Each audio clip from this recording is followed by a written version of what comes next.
I have a ton of cameras. Cinematic camera to semi-pro camera, cute CCD cameras, and my beloved film cameras. At this point, I think I have all kind of cameras. I do wish there's like a vlog camera that can shoot 4K 10-bit with amazing color and super easy to use and amazing stabilization. I don't think there's like such a thing that kind of exists in this world. I think I found one. Apparently, DJI curved their own niche and made an amazing camera that can be for anyone. Let's talk about DJI Osmo Pocket 3, my favorite vlogging camera ever.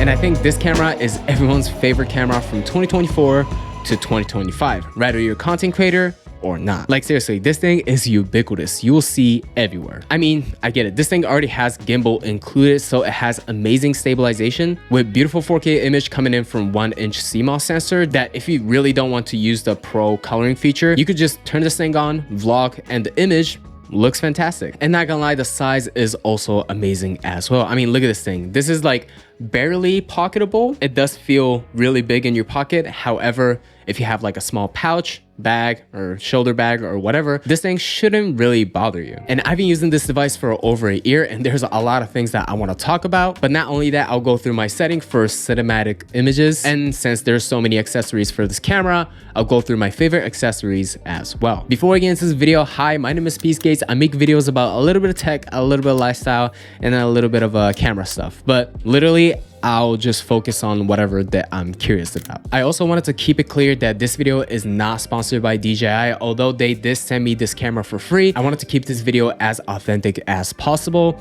There's no sponsor on this video, so I'm gonna keep it 100% with you guys, and I'll talk about what I thought about this device.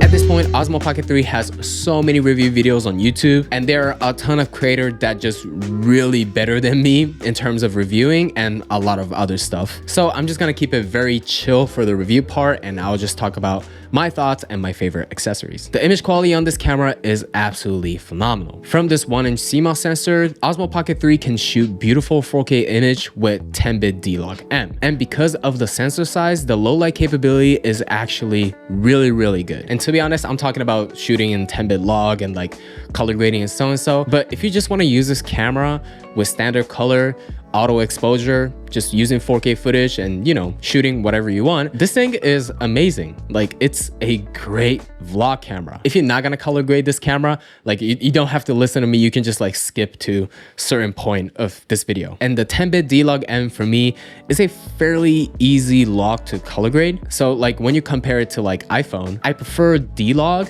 than Apple Log to color grade. The battery life is amazing. I can go through a full day of shooting without thinking too much about the battery percentages. And even though if you drain the entire battery, the battery capacity of this camera is 1300 milliamps, which is like half of what iPhone is. So for me, simply, I would just like plug a mobile battery whenever I'm not using, and it's pretty much good. On the website, their lens is 20mm equivalent with f2 of an aperture. However, the one thing that's amazing about Osmo Pocket 3 is that there's a ton of accessories, not only for the body, but for the lens as well. And I have an ultra wide converter here, and you can just simply attach to your Osmo Pocket 3, and now it's an ultra wide lens. I think it will be like 16mm equivalent, and it's super wide. But not only that, there's like a pack of ND filters from DJI, which is amazing if you want to film outdoors when you're using 24, 30, or 60 frames per second. You just want to correct the shutter speed to get like a more natural cinematic images. And not only that, I saw like Black Promise as well.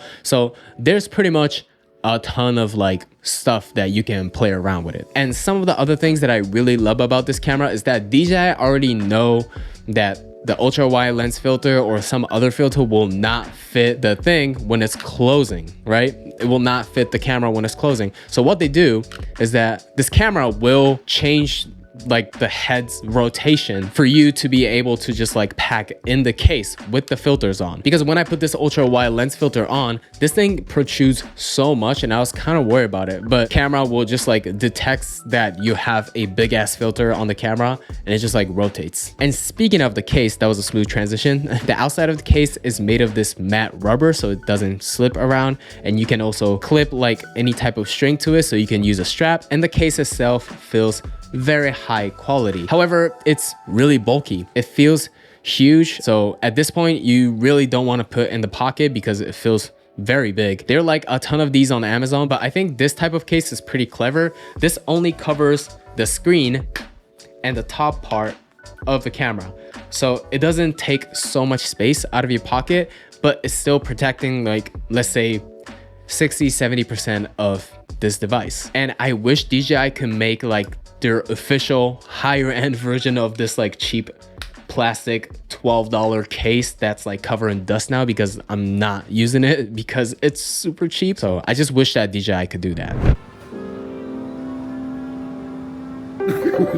No one really talks about this, which I'm very surprised, but the mic quality is amazing. Osmo Pocket 3, I don't know how many mics are on this thing. There's 1, 2, 3, 4 mic looking holes. So I think there's 4 mics. Either you're talking to the camera or recording environmental sound. This mic does it really good. Let me tell you guys about the fun fact about Torakushi. This shrine itself is over 2,000 years old. These trees goes along for 500 meters. Really? Yep. One clip. We record the whole thing. Yeah. Since the mic is exposed and it's directly on the body of the camera, you can't really apply like a wind cover, like a dead cat on it. For that case, DJI Mic 2 can directly connect to this camera, so you can just isolate your voice in the loud environment. Okay, that was it. That was it for the review section. Let's get right into my setting to get the most out of this camera. So the thing about this camera is that there's so many different type of setup and stuff that you can do in the setting menu. For a casual user, I think you don't have to be thinking about it too much, because most of the time the auto setting is really good. The autofocus is amazing as well. But if you want to get into more like in the detail stuff for setting, like you kind of have to go through like a little bit of learning curve, because every swipes can cause different menu setting, and that could be pretty, I won't say complex, but you just have to learn just a bit. First, when you open the camera, swipe from the right to left and turn on the Pro button. For the exposure, I just go to manual, and I usually shoot in 24 frames per second, so my shutter speed is 1/50th. Just usually in my usage of Pocket 3, I keep the ISO to 50 to 1600. So you can keep the shutter speed, but the ISO can range, so you can just like, don't really care too much about the brightness of your camera. And I usually have ND filters on whenever I'm filming outdoor as well. So, you know, that's how I set it up. For the exposure, I usually keep it on 0.3 to 0.7, depending on the situation. The reason why I want to overexpose just a little bit is because in my color grading process, I can't confirm if this is like the actual thing, but in my color grading process, I feel like D-Log M is really good at retaining highlights more than the shadow. So I tend to overexpose just a bit so I can retain the image quality in the shadow, and I can be flexible when I'm color grading the image. So that's why I overexpose it just a little bit. So that's good. But also a lot of times when I forget like ND filters, or like when I'm feeling extremely lazy, I just turn on auto exposure, and that's like fine most of the time. I mean, you know, you're just vlogging, you're just having fun. I rather shoot more than procrastinating not shooting more because of the camera setting and I have to think about the exposure and whatnot. I rather sometimes just have it on auto. For white balance, I keep it around 5,000 to 5,600 depending on the location, because it's 10-bit and you can easily shift the white balance in the edit, so it's not that big of a problem. The color is of course in D-Log M. I keep the focus mode on continuous because a lot of the time I never have any problems in terms of focusing on continuous, so continuous it is. And for the image adjustment, I don't like in-camera artificial noise reduction or image sharpening look, so I keep the sharpness and the noise reduction to -2, so the image can be like as natural, not too sharp in general. Let's talk about my favorite accessories. I already talked about filters, so I will not talk about that. But mainly there are two accessories that I use all the time. First one is this Ulanzi mini tripod. The original tripod for Pocket 3 is pretty big. I have zero beef with the original tripod. I think this is good enough. However, I just wanted to make the Pocket 3 as small as possible to make it accessible. So I bought this tripod. And my favorite part about this tripod is not only the size, but the tripod itself is controlled by like this spring. So you don't really have to manually like open the tripod and close it. You can just put it on the ground and it'll just be useful as a tripod. It's not as stable as the stock one, but still, this is pretty dope. And the second one is this magnetic cage.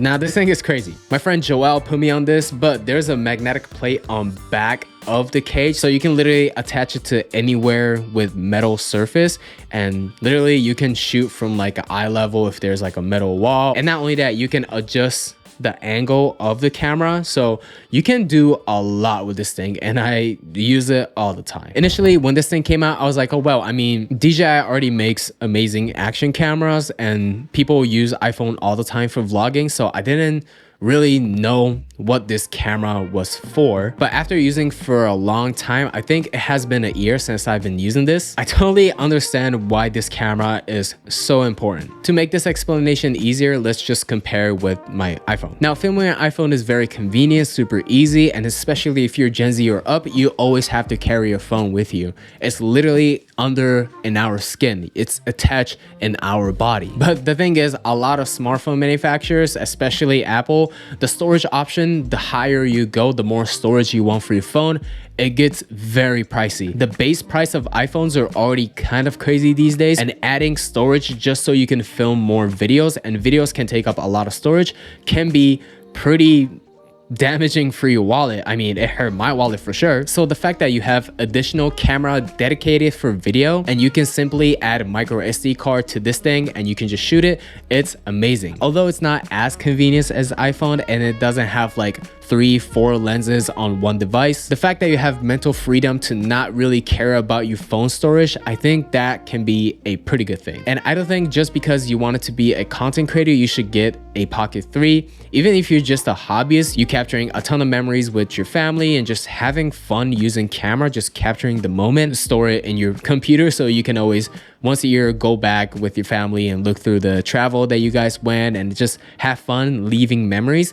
Having a dedicated camera, I think just personally, it's very valuable. And let's talk about the things that I don't like about this device. Even though I love the magnetic filter that you can attach it on the camera, since the filter size is so small, if you don't get the hang of it, you will always get like fingerprint on the filter and the lens of the camera. So I always carry like a microfiber or tissue, or use my t-shirt and stuff to rub the fingerprint out of the lens or the lens filter. But that's kind of like stuff that you just have to like let it go, because the size does matter for these cameras. And the next one is that when you're filming D-Log-M on this camera, you have to see the log display. I couldn't find any Rec 709 conversion for the display, so you can see the converted image on the display. So you just kind of have to assume the exposure by looking at the log on the screen. And when you're on the go, you're just filming a ton of stuff. I feel like if there's like a Rec 709 conversion or LUT support that you can just like visually see what kind of exposure that you have after you convert it to your color grading, that will be super cool. But that's pretty much it. I think Osmo Pocket 3 is a camera for everyone. And in terms of how you use it, this device can film a beautiful image that can compete with a lot of other cameras on the market. But anyway, guys, I hope you guys enjoyed this video. If you guys like this video, please hit the like button. And if you guys like the style of my channel, please hit the sub button. Anyway, guys, I hope you guys have a great, amazing day. My name is Peace Gates. You guys already know. Peace out, guys.